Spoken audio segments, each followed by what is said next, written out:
Mesmo sem apoio federal, a implementação das escolas cívico-militares, uma das bandeiras do bolsonarismo, voltou com tudo às manchetes. Em São Paulo, o projeto do governador Tarcísio de Freitas foi aprovado na Assembleia Legislativa sob fortes protestos de estudantes.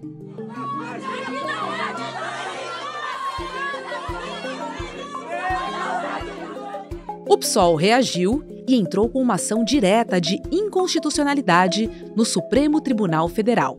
E o ministro Gilmar Mendes deu prazo de 10 dias para que o governador explique a adoção do programa no estado.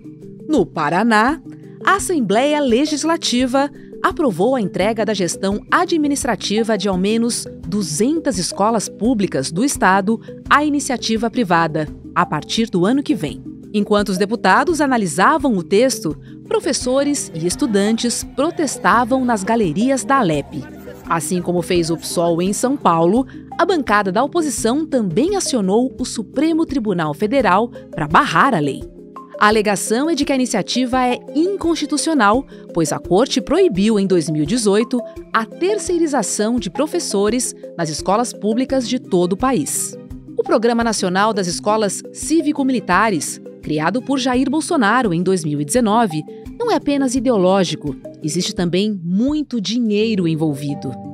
Há suspeitas de municípios que firmaram acordos sem licitação com a Associação Brasileira de Educação Cívico-Militar, totalizando mais de 11 milhões de reais.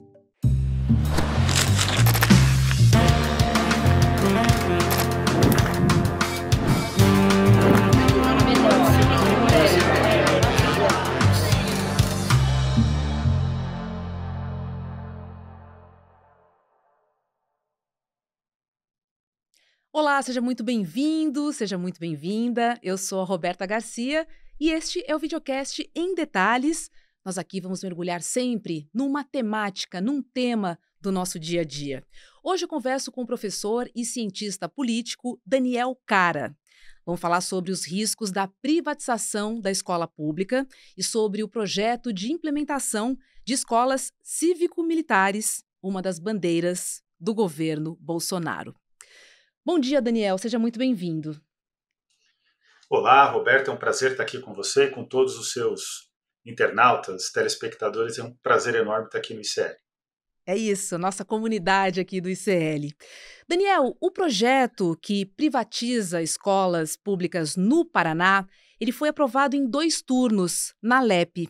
O projeto prevê a terceirização da gestão em ao menos 200 escolas estaduais, isso a partir do ano que vem.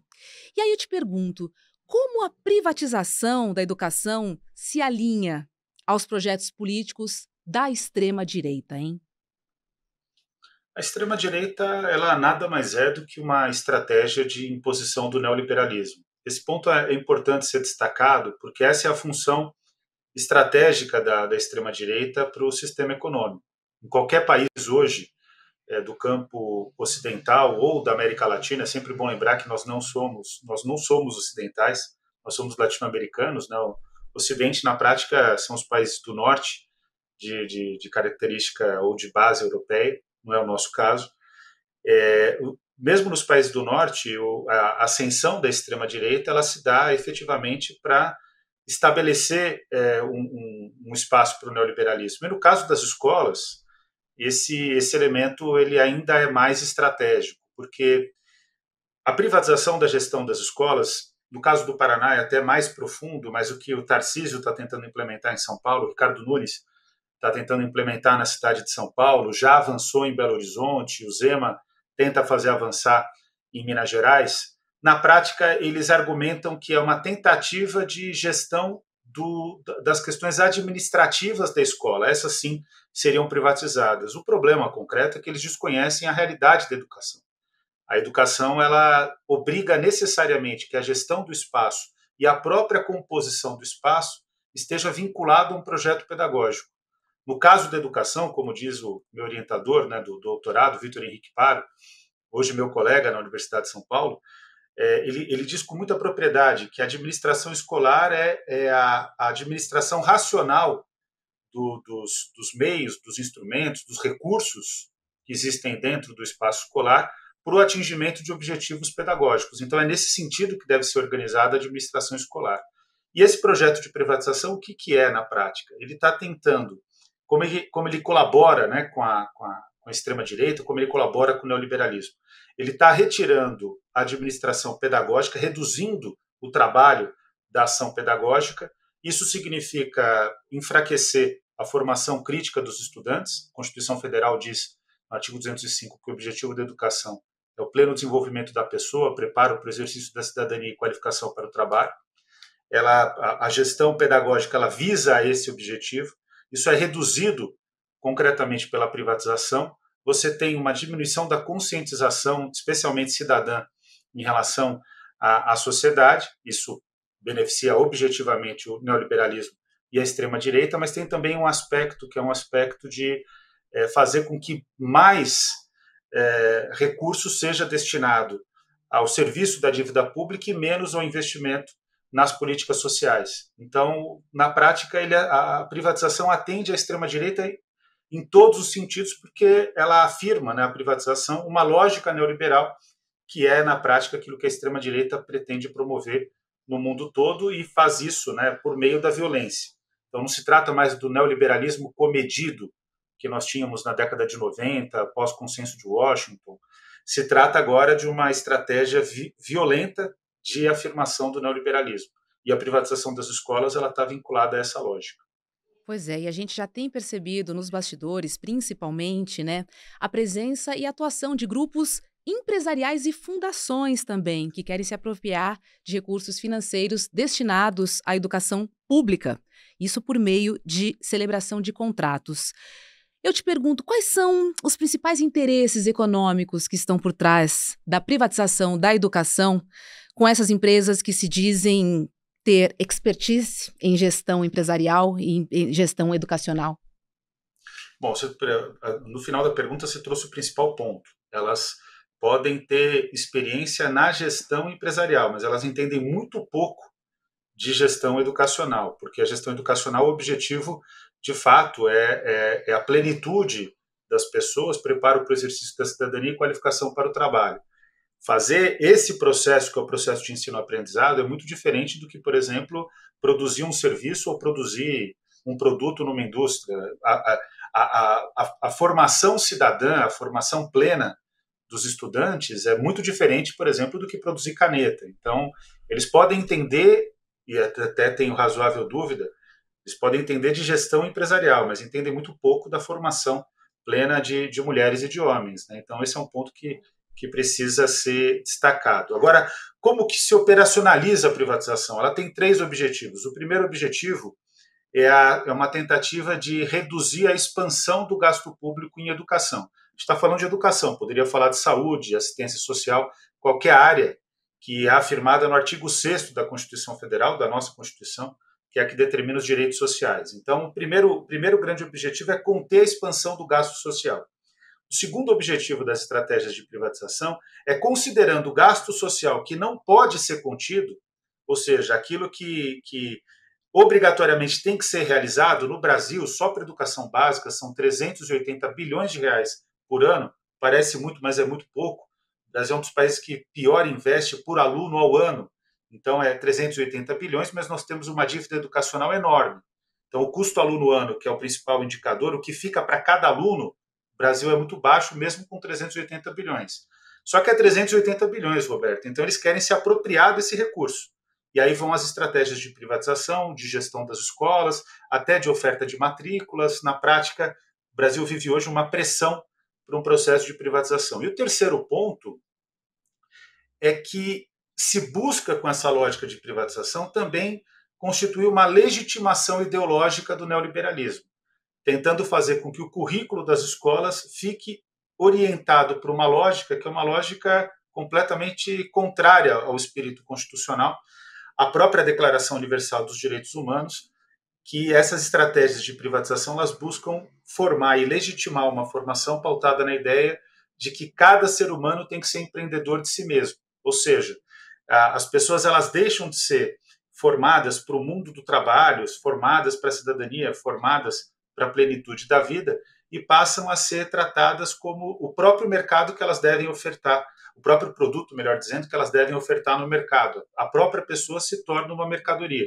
Essa é a lógica que o neoliberalismo tenta impor, que de certa maneira é o que a gente vê na internet, com os coaches, vem na internet com o conjunto aí de conteúdos que é produzidos pela extrema-direita ou que são vinculados à extrema-direita. Então a privatização tem esses 3 objetivos, todos eles são estruturalmente contraditórios com a afirmação do direito à educação. Olha, para falar um pouquinho daqui de São Paulo, a ideia do governador Tarcísio de Freitas é que empresas privadas assumam a construção e a gestão de 33 redes estaduais de ensino. E aí eu te pergunto, Daniel, de que maneira a privatização da educação pode enfraquecer o sistema público, dessa vez, de saúde? Porque ele vai continuar existindo também, né? Exato. A privatização ela enfraquece estruturalmente o sistema público de educação, porque essas 33 escolas que vão ser implementadas em um modelo de parceria público-privada, em que a gestão, veja só o que o Tarcísio está propondo, a gestão do espaço escolar vai ser feita por uma empresa privada. E a gestão pedagógica, supostamente pedagógica da escola, vai ser feita pela equipe pedagógica da escola, direção, coordenação pedagógica, secretarias, demais educadores, funcionários, né, das escolas, servidores das escolas e docentes. O que ocorre é que isso demonstra uma completa incompreensão do governador Tarcísio de Freitas sobre o que é educação. A educação também é a organização do espaço. Quem ensina isso é o Anísio Teixeira. Ele, quando vai pensar a Escola Parque, ele pensa uma escola em que o espaço é educador. Então, o espaço precisa ser educador. Vou dizer até mais, o território tem que ser educador no pensamento do Anísio Teixeira. Então, a cidade tem que ser educadora. Esse, inclusive, é o plano de construções escolares do Anísio Teixeira para Brasília, que é belíssimo, é o plano mais bonito de proposição de espaço físico na área de educação. Então, o que a gente precisa ter em mente é que esse projeto ele visa o quê? O Tarcísio vai dar muito mais atenção para essas 33 escolas que vão ser privatizadas, vai se injetar mais recurso, elas vão servir como um modelo para enfraquecer o sistema público. O ponto desesperador é que, no período em que ele vai utilizar essa estratégia de legitimação, de divulgação dos resultados dessa escola, vai ser um período muito curto. E vai se comparar com toda a precariedade que o próprio governo Tarcísio e a própria história, tantos anos de PSDB, fizeram com as escolas públicas estaduais de São Paulo. Então ele vai comparar escolas que vão receber mais recurso, mais atenção e que vão ser utilizadas como modelo, falso, mas vão ser utilizadas como modelo, contra uma rede que sofre a precariedade promovida por vários governos, inclusive pelo governo Tarcísio. Então é uma estratégia exatamente de atacar o público, tirando a legitimidade do público, sem reconhecer que nunca foi nada feito em termos do que é suficiente para a escola pública paulista. É importante frisar, Roberto, a escola pública brasileira ela entrega muito mais do que as condições que são dadas a ela para entregar. O meu filho estuda em escola pública aqui do estado de São Paulo, faço questão. E eu posso garantir isso como professor universitário, que cada vez mais eu recebo alunos de escolas públicas que são extremamente preparados para cursar um curso de educação superior. O problema é que se as escolas públicas tivessem o investimento necessário, que tivessem uma gestão pedagógica, a gente não teria limite no Brasil. O Câmara Cascudo tem razão. O melhor do Brasil é a brasileira e o brasileiro. Pena que o Tarcísio de Freitas não pensa nisso. Ele está, de fato, pensando em transferir recursos públicos efetivamente para empresas privadas, tentando criar um modelo muito pequenininho no universo de escolas do estado de São Paulo, mas que vão receber muito recurso para servir como um exemplo para enfraquecer a enorme rede pública estadual paulista, que poderia ser, de longe, a melhor da América Latina. Tem profissionais para isso, mas que nunca recebeu o investimento necessário para poder dar conta desse projeto. A gente vê claramente um jogo de cartas marcadas, né? Sendo que o que está em discussão é a educação. E é algo muito sério para ser utilizado como jogo político, de fato. Agora, Daniel, tanto no Paraná quanto em São Paulo, o velho pretexto da privatização é liberar a direção da escola de tarefas burocráticas, ou seja, Eficiência e qualidade você encontra na privatização. E aí eu te pergunto, essa retórica ainda cola para a maior parte da população? Olha, eu sinto dizer, mas ela cola porque o próprio algoritmo da internet, ele favorece essa lógica, né? O que vocês estão fazendo no ICL é algo que o Brasil tem que agradecer muito. Todo o trabalho que vocês estão organizando já, até há pouco tempo, né, mas já há alguns anos, né, mas pouco tempo de vida efetivamente, então o impacto que vocês estão criando é extremamente meritório, né, vocês têm muito mérito no que estão construindo, mérito no caso, mérito positivo, né, de trabalho árduo, né, enfrentando um algoritmo que na prática não estimula esse tipo de conteúdo crítico, né? Mas na Sim. prática o que ocorre é que a sociedade ela está sendo bombardeada via as plataformas de internet a defender a própria lógica do neoliberalismo. Quantas e quantas vezes a gente toma um carro por alguma plataforma, citar uma aqui, Uber, por exemplo, e você tem um motorista completamente mobilizado com a ideia de que ele é sócio da Uber, no fato que ele só é explorado pela Uber, né? Então, essa ideia de que você vai tirar as tarefas burocráticas da escola, vai liberar a escola para mais atividades pedagógicas, é uma ideia falsa. Porque, no fundo, está muito próximo também do que a uberização. É como se constituísse uma plataforma de gestão que vai ser desencadeada por uma empresa privada que parece que vai liberar de atividades burocráticas, no caso de um motorista, por exemplo, a busca pelo passageiro, então isso é feito pela plataforma, mas na prática o que vai fazer? Vai fazer com que essa gestão que é privatizada, que é administrativa, que é exclusivamente dedicada a tarefas que são tarefas administrativas, ela vai pressionar e condicionar a gestão pedagógica. Então, ou seja, por meio das questões burocráticas, eles vão de fato, determinar a agenda pedagógica da própria escola. Esse é um risco gravíssimo. E quais são as tarefas burocráticas de uma escola?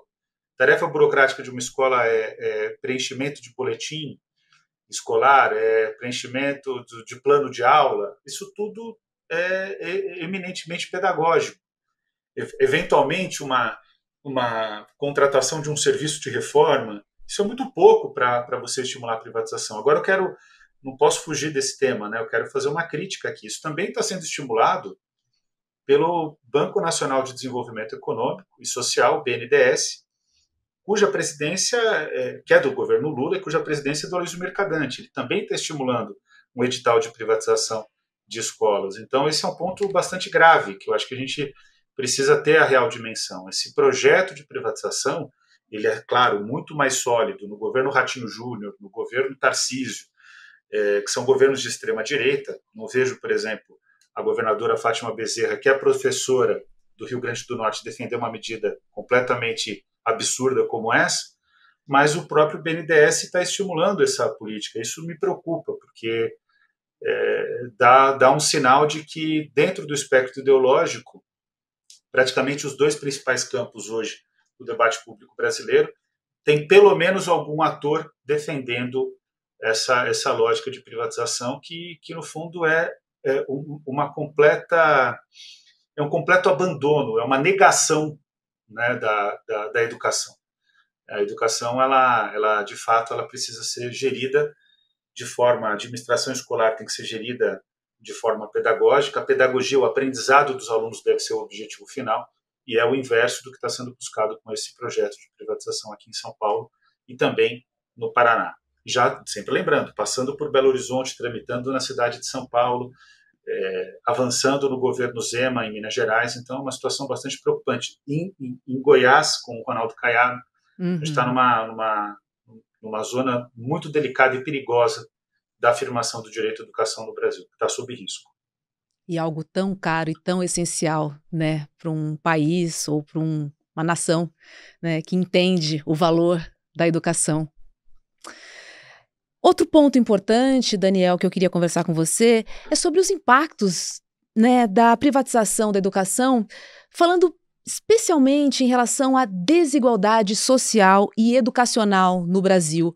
Vai acentuar ainda mais, né? vai acentuar. Então, se a gente for pegar as experiências internacionais que tratam dessas estratégias de privatização, elas mostram que a desigualdade aumenta, porque num determinado momento, o resultado dessas escolas vai ser aferido, para poder justificar a privatização, vai ser aferido por avaliações de larga escala, externas, que são avaliações que são promovidas ou pela OCDE, a Organização para a Cooperação e Desenvolvimento Econômico, ou pelo próprio governo federal, via o Instituto Nacional de Estudos e Pesquisas Educacionais Anísio Teixeira, que é vinculado ao MEC, uma autarquia vinculada ao MEC, ou vai ser por algum exame municipal ou estadual da escola, onde aquela escola é localizada.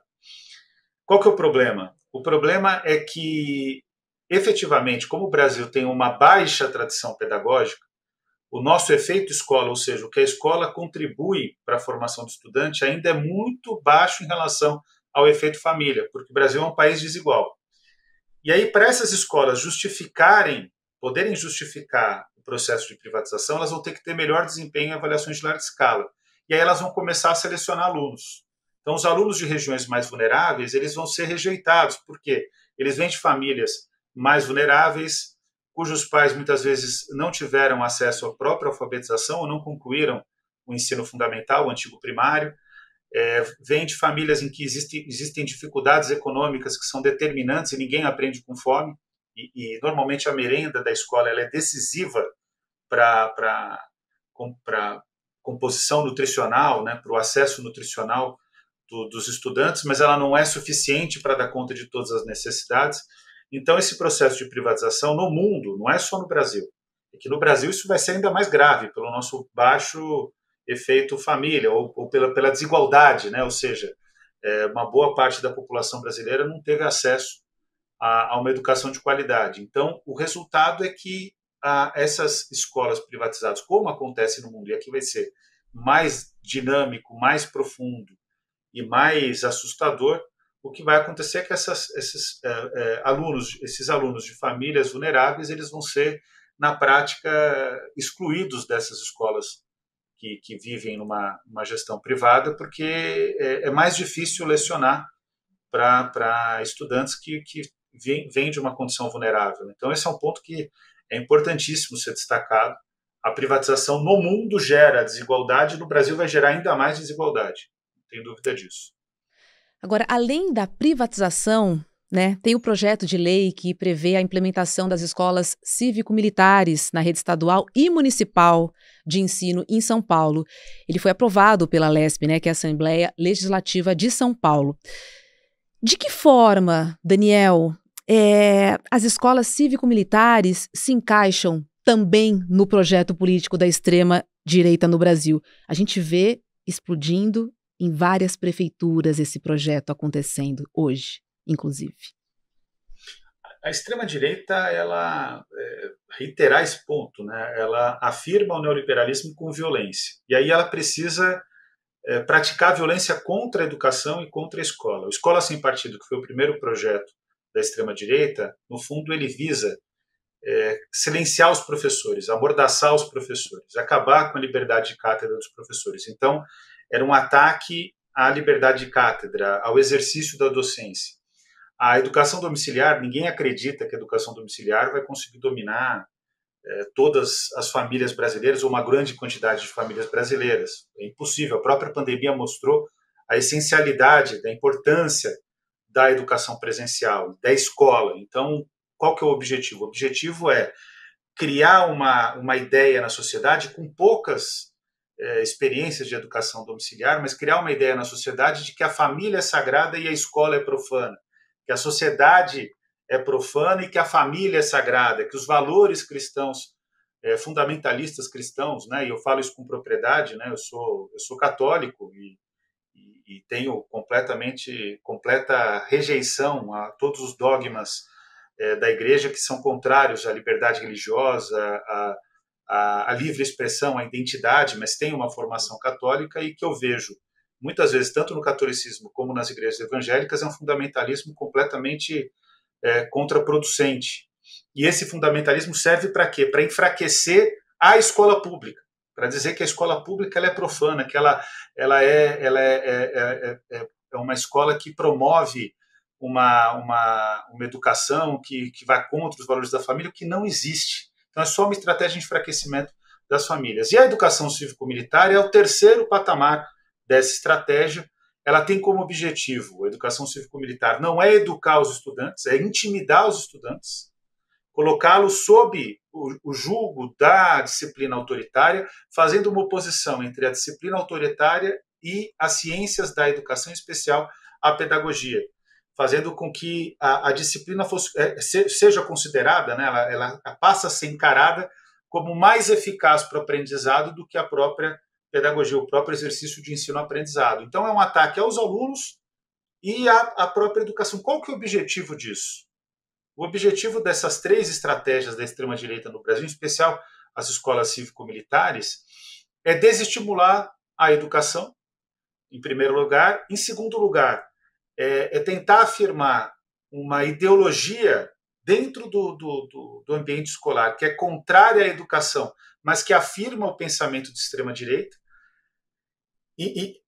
Na sequência, outro objetivo é a militarização da sociedade, é importante frisar esse ponto, e uma escola enfraquecida, professores amordaçados, uma escola enfraquecida pela educação domiciliar, as ciências da educação enfraquecidas pela educação cívico-militar, isso faz com que até mesmo a categoria de professores tenha menos condições de participar de mobilizações políticas, de reivindicar, ou seja, em todos os aspectos isso favorece o neoliberalismo, seja pela destruição da educação, como também pela desarticulação de uma categoria que é a categoria mais mobilizada do país. Se você for em qualquer mobilização de rua no Brasil e perguntar para as pessoas qual é a profissão delas, a maior parte é professor. E não é porque o professor está fazendo isso por qualquer outro motivo que não seja o melhor de todos eles. O professor realiza a mobilização porque ele sabe que esse país é um país injusto e que é preciso mudar a ordem das coisas. Então, não se trata de uma questão,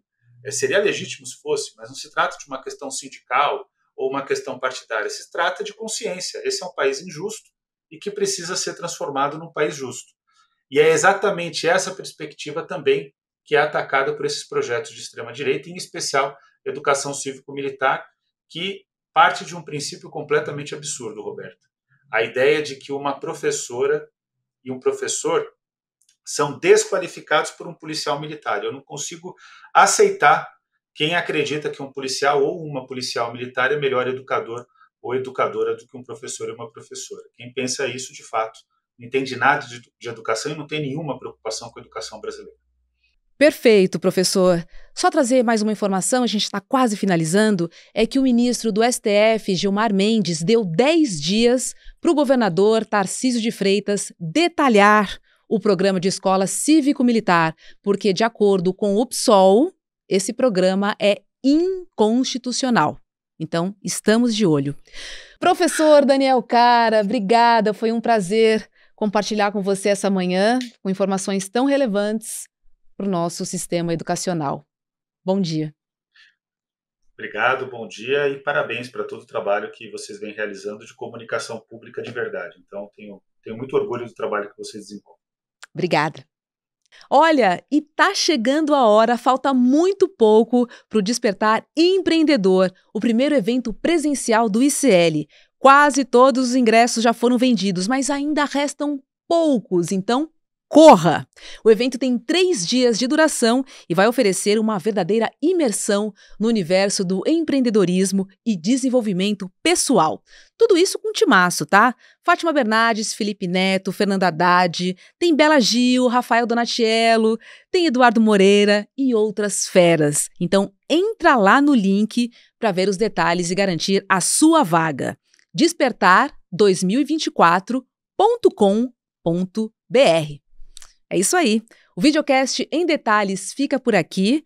Para você que nos acompanha pelo YouTube, agora é hora de ICL Mercado e Investimentos com Débora Maganha e André Campedelli. Eu fico por aqui e a gente se vê, claro, que aqui no ICL. O que você vai fazer nos dias 14, 15 e 16 de junho? Mas por que você está me perguntando isso? Nesses dias vai rolar o Despertar Empreendedor, um evento para redefinir o conceito de empreendedorismo no Brasil. Eu sou João Paulo Pacífico e vou estar lá também. Vai ter um monte de gente super incrível. O evento será no Vibra São Paulo, uma das maiores casas de eventos do Brasil. Se você ainda não garantiu o seu ingresso, corra que ainda dá tempo. No site despertar2024.com.br. Não fique de fora! Bora se encontrar no Despertar?